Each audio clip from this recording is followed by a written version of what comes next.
Plum Island Audio Tour Stop Number 5, Robert Noble. Karen Ellery here with a story of history, heroism, and hardship in the waters of Death's Door.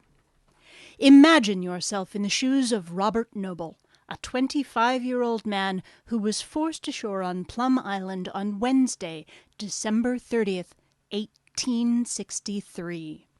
Robert Noble visited Washington Island during the Christmas holidays to see a sweetheart, and if things went well, to court a wife. The success of his objective was doubtful. Folks claimed the woman was already engaged to another man. Some said the visit was a joyous one. We know for certain he left the island that day. With a heavy or hopeful heart is less certain. He borrowed a small skiff from Albert Kalmbach, the younger brother of the woman he had come to see. A letter Kalmbach wrote decades later recalls, "It was a calm morning, but cold and clear. He started across the door in my little skiff. My father objected to letting the skiff go, but I interceded to let him have it." Noble left Washington Island for the Door Peninsula, rowing that small skiff. Strong westerly winds and seas forced him ashore on Plum Island. He hadn't had the foresight to bring with him food or extra clothing for the short trip, and the temperature that night dropped below zero, according to the records. No one lived on Plum Island.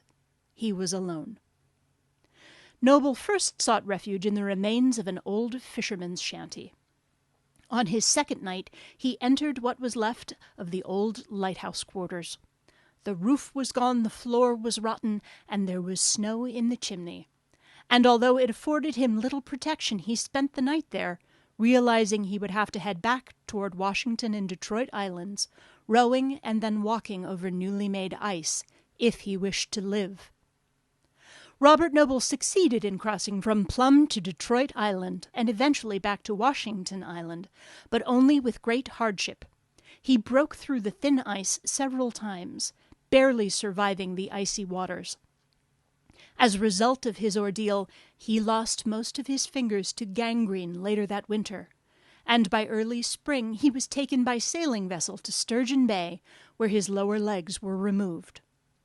Noble's misfortunes, though regrettable, have become entwined with Plum Island's history.